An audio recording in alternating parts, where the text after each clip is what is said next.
챗 GPT나 클로드한테 뭔가 부탁해 본 적 있으세요? 처음엔 진짜 신기하잖아요. 와, 이거 되네 싶고 10분 만에 이메일 초안도 나오고 기획서도 나오고. 근데 몇 번 수정 부탁하다 보면 앞에서 한 말을 또 해야 하고 아까 내가 말한 거랑 다르잖아요 싶고 결국 내가 그냥 쓸 걸 하게 되는 그 느낌. 그거 여러분 잘못이 아닙니다. 방법이 틀렸던 거예요. 26년 지금 AI한테 일 시키는 방식이 완전히 바뀌고 있어요. 오늘 그 이야기 해드릴게요.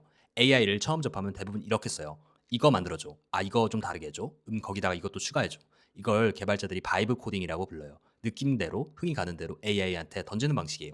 솔직히 빠르고 재밌어요. 그래서 다들 이렇게 쓰거든요. 근데 여기서 치명적인 문제가 있어요. 같은 말도 표현을 조금 다르게 하면 완전히 다른 결과가 나오고 수정 요청할수록 처음 의도랑 점점 멀어지기 시작해요. 이게 단순히 불편함의 문제가 아닙니다. 아마존, 기터브 같은 글로벌 기업들이 나서서 이 방식은 한계가 있다며 새로운 방법을 만들기 시작했어요. 그게 오늘 주제인 Spec Driven Development, 스펙 주도 개발이에요. 어렵게 들리는데 사실 개념은 굉장히 단순합니다. 스펙 드라이븐 디벨롭먼트를 한마디로 말하면요. AI한테 일 시키기 전에 주문서를 먼저 완벽하게 써라. 그게 전부예요. 비유를 들어볼게요. 여러분이 인테리어 업체 집 리모델링을 맡긴다고 해봐요. 방식 A는 이거예요. 화이트 톤으로 해주세요. 아, 책상도 하나 넣어주시고 수납 공간도 좀 많으면 좋겠고 아, 거기다 조명도. 방식 B는 이거예요. 먼저 메모장에 이렇게 써요. 원하는 분위기, 북유럽 미니멀, 필수 가구, 책상, 침대, 옷장, 수납 공간은 벽면 전체 활용, 색상, 화이트와 원목 조합, 예산 1,000만 원. 이 문서를 인테리어 업체에 주고 진행해요. 결과가 어느 쪽이 더 잘 나올 것 같아요? 당연히 B죠. 업체 입장에서 뭘 원하는지 명확하니까요. AI도 똑같아요. 대충 이런 거 해줘보다 정확히 이게 필요해. 이 조건으로가 훨씬 좋은 결과를 만들어요. 자, 그러면 이 주문서를 어떻게 쓰는 거냐고요? 크게 세 가지를 적어야 됩니다. 첫 번째, 무엇을 원하는가? 로그인 화면을 만들어라가 아니라 사용자가 이메일과 비밀번호로 로그인할 수 있어야 된다. 틀리면 에러 메시지를 보여줘야 된다. 세 번 틀리면 잠금 처리가 되어야 된다. 이런 식으로 구체적으로요. 두 번째, 어떻게 만들 것인가? 전체 구조, 순서, 방향성이에요. 순서대로 만들어라 같은 거예요. 세 번째, 무엇을 하나씩 해야 하는가? 체크리스트예요. 1번하고 2번하고 3번하고 단계가 나뉘어 있으면 AI가 훨씬 안정적으로 따라가요. 이 세 가지를 잘 정리해서 AI한테 주는 거예요. 이걸 도와주는 도구들이 요즘 쏟아지고 있는데 세 가지만 소개해 드릴게요.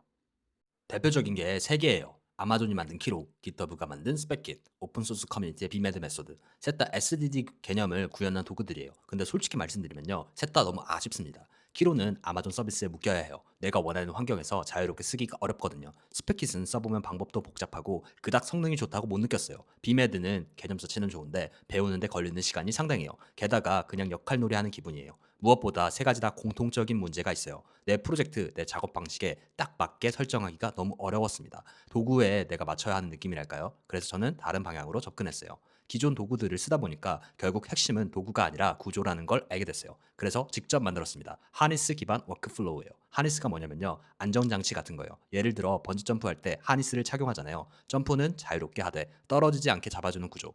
AI 작업도 마찬가지예요.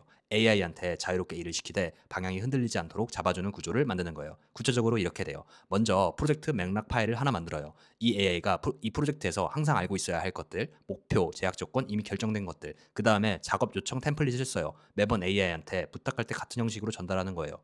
배달앱처럼 주문할 때 주소, 요청사항 칸이 있잖아요.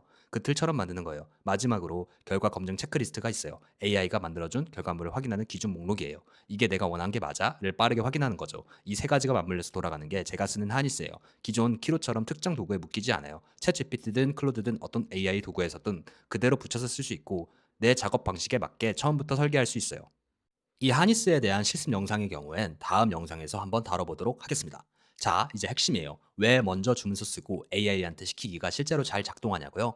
세 가지 이유가 있습니다. 첫 번째, AI의 기억 문제를 해결해요. AI의 가장 큰 약점이 뭔지 아세요? 기억력이 없다는 거예요. 세대화 열면 처음부터 다시 설명해야 하죠. 주문서 문서가 그 기억을 대신해요. AI는 그 문서를 보고 아, 이 맥락이구나를 파악해요.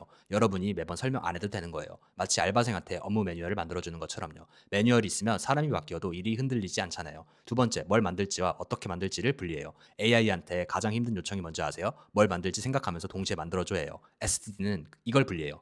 먼저 뭘 만들지 주문서를 써요. 그 다음에 AI가 어떻게 만들지만 고민하게 해요. 한 번에 두 가지 생각하는 것보다 한 가지씩 집중하는 게 훨씬 잘 되는 거. 사람도 그렇잖아요. 세 번째, 반복해도 흔들리지 않아요. 지금까지 AI 쓰면서 이런 경험 있으셨죠? 처음엔 방향이 잘 잡히다가 수정 요청할수록 처음 물도랑 달라지는 느낌. 주문서가 있으면 그 문서가 탓 역할을 해요. AI가 어디로 가려도 해도 주문서가 아니야 이 방향이야 하면서 잡아주거든요. 자, 그러면 실전 얘기예요. 개발자가 아닌 분도 지금 당장 시작할 수 있는 가장 간단한 방법이 있어요. 챗 GPT나 클로드한테 뭔가 부탁하기 전에 이 세 가지를 먼저 메모장에 적어보세요. 하나, 내가 원하는 최종 결과가 정확히 뭔가. 둘, 어떤 조건이 있나. 예외 상황은. 셋, 어떤 순서로 만들면 좋을까. 이것만 해도 결과가 진짜 달라져요. 오늘 배운 내용 정리할게요. AI는 스펙을 주고 개발을 시키면 정말 잘해요. 키로, 스펙킷, 비메드 같은 도구들이 있지만 각각 아쉬운 점이 있어요. 그래서 저는 직접 스펙을 작성하는 에이전트를 만들어서 쓰고 있어요. 저만의 하니스를 구축한 거죠. 이 방식이 모든 상황에서 필요한 건 아니에요. 근데 복잡하고 중요한 프로젝트일수록 이 방식이 빛을 발해요.